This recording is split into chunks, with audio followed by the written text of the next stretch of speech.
Assalamualaikum warahmatullahi wabarakatuh. Baik. Nah, sekarang akarnya. Orang yang ingin cerdas secara spiritual harus dimulai dari akarnya. Jadi, pelan-pelan kita bangun kecerdasan spiritual. Diawali tentu saja dari kesungguhan. Ini mirip dengan yang emosional kemarin ya. Bahwa kecerdasan spiritual ini sifatnya potensi dalam diri kita. Kalau tidak digunakan ya tidak ada gunanya.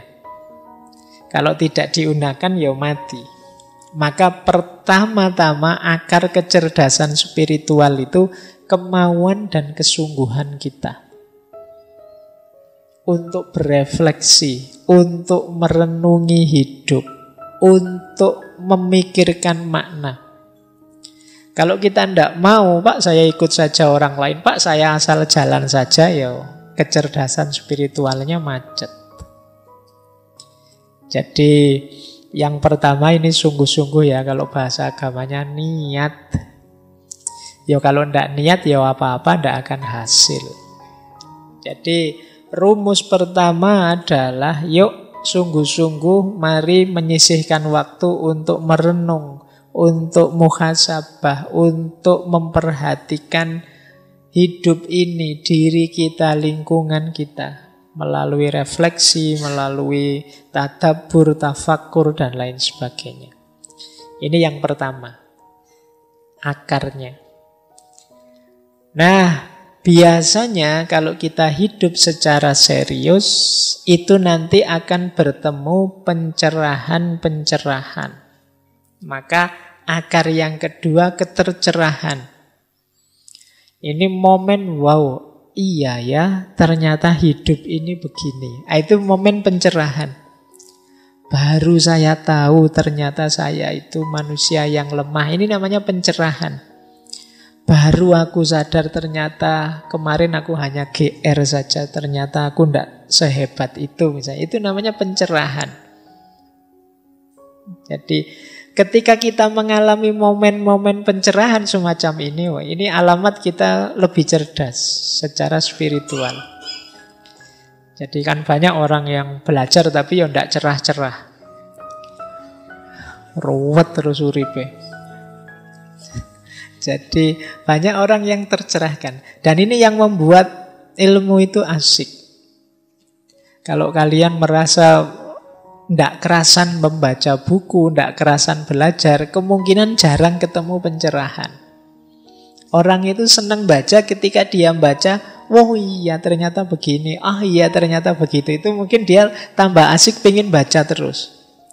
Tapi begitu baca, ini buku apa toh ya, susah sekali dipahami, susah ya, tidak jadi baca.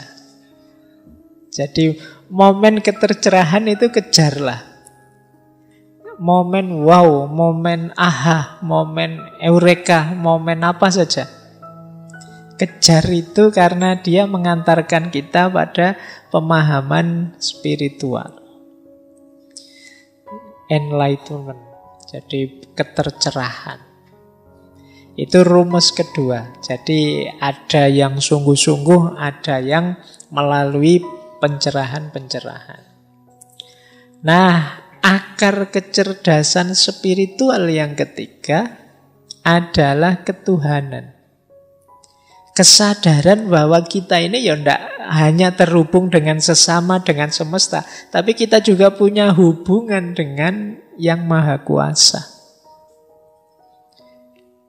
Jadi kesadaran ketuhanan akan membuat kita tambah cerdas secara spiritual.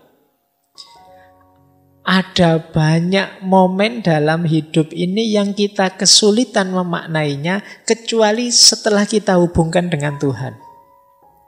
Begitu kita sambungkan dengan Tuhan, banyak hal mudah jawabannya, kita tahu maknanya.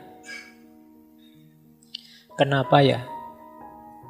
Saya sudah belajar sungguh-sungguh, saya sudah kerja keras, saya sudah berkorban banyak, kok masih gagal? Sementara dia ndak ngapa-ngapain, cengenges-cengenges sakarepe dhewe. Kok ya sukses? Itu kalau kita kejar jawabannya sendiri sulit kita ketemu. Tapi begitu kita hubungkan dengan Tuhan, jawabannya lebih mudah. Ada banyak momen yang makna dan jawabannya lebih mudah ketika kita sadar hubungan hidup ini dengan Tuhan. Loh, kesadaran keterhubungan dengan Tuhan ini hanya orang-orang yang cerdas spiritual yang mampu.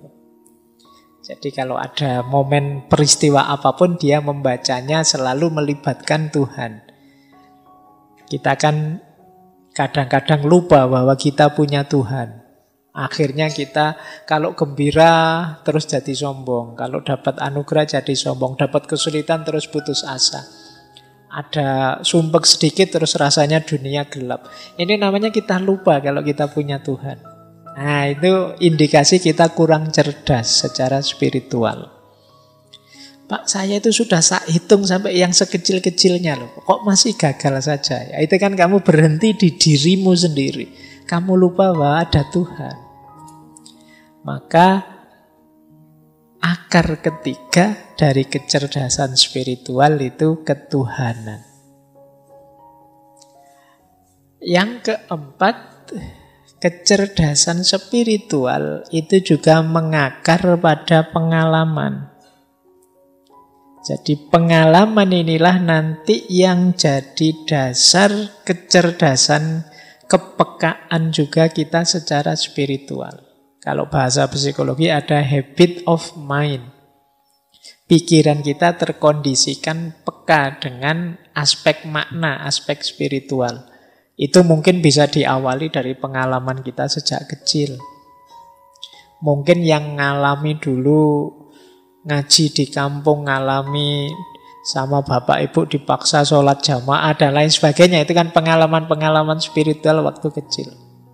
Yang ini akan jadi habit kita. Jadi kebiasaan kita. Yang itu rasanya kita ndak enak kalau ndak begitu. Nah, itu buah dari pengalaman. Yang rajin sholat, ketika satu waktu terpaksa tidak sholat, itu kan rasanya ganjel. Sebaliknya juga begitu, yang tidak pernah sholat kok tiba-tiba sholat, itu kan momen mengesankan juga. Jadi, yuk dari pengalaman terbangun habit of mind tadi. Jadi orang yang karakternya baik itu yuk biasanya karena memang dia dibiasakan dalam pengalamannya. Karakter-karakter yang baik. Sehingga terus karakter itu mengakar dalam dirinya. Nah, jadi akar selanjutnya pengalaman. Ya pengalaman itu ada yang kalau dalam ranah spiritual ada yang khas dua selain pengalaman biasa yang dibiasakan tadi. Yang pertama adalah pengalaman luar biasa dalam bentuk pengetahuan. Dan yang kedua pengalaman luar biasa dalam bentuk trauma. Pengalaman luar biasa dalam bentuk pengetahuan itu kalau dalam agama kadang menyebutnya ya pengetahuan intuitif atau kadang disebut laduni. Yang kita tidak belajar tiba-tiba paham. Karena ada ketercerahan itu saat kita membaca tercerahkan. Ada yang tidak membaca tapi tercerahkan. Nah ini pengalaman luar biasa juga. Ini bisa juga menumbuhkan kesadaran dan kecerdasan spiritual. Jadi yang sifatnya intuitif. Wow-nya tidak melalui proses biasa. Ini juga jenis pengalaman. Ada juga pengalaman traumatik.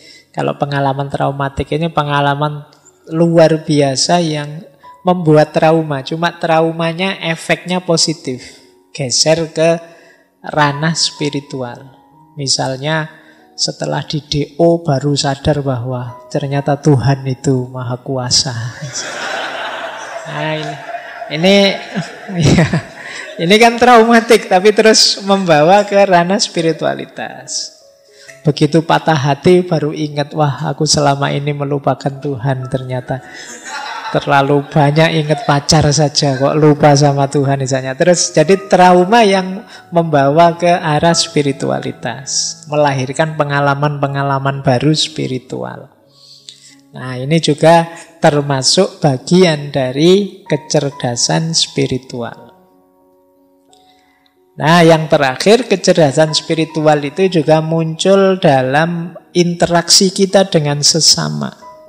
Kepedulian kita dengan sesama. Orang merasakan nikmatnya bersedekah, merasakan asiknya berkorban, merasakan indahnya berbagi dan lain sebagainya. Itu juga bagian dari kecerdasan spiritual.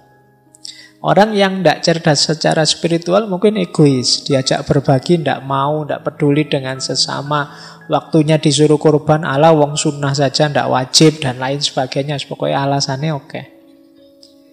Nah, jadi ini akar-akar. Carilah akar-akar ini yang memungkinkan kita tambah cerdas secara spiritual.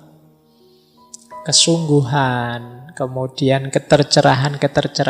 Cari momen-momen yang membawa kita pada pencerahan-pencerahan. Kalau males baca, ya dengerin YouTube atau apalah gitu. Yang penting membaca sekitar juga tidak masalah. Siapa tahu nanti dapat semacam ilham, intuisi, wawasan baru atau apa. Kejar itu.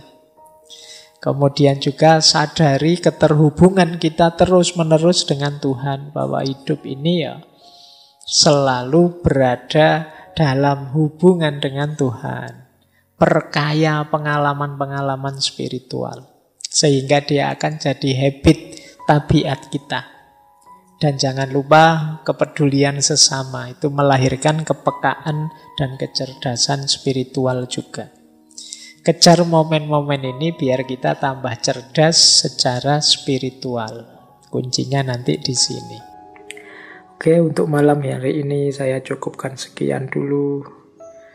Mohon maaf kalau ada yang kurang berkenan, mungkin 1-2 kekurangan apa, mohon dimaklumi. Kalau ada kekhilafan, kealpaan yang teman-teman ngerti benernya seperti apa, ya silahkan disampaikan.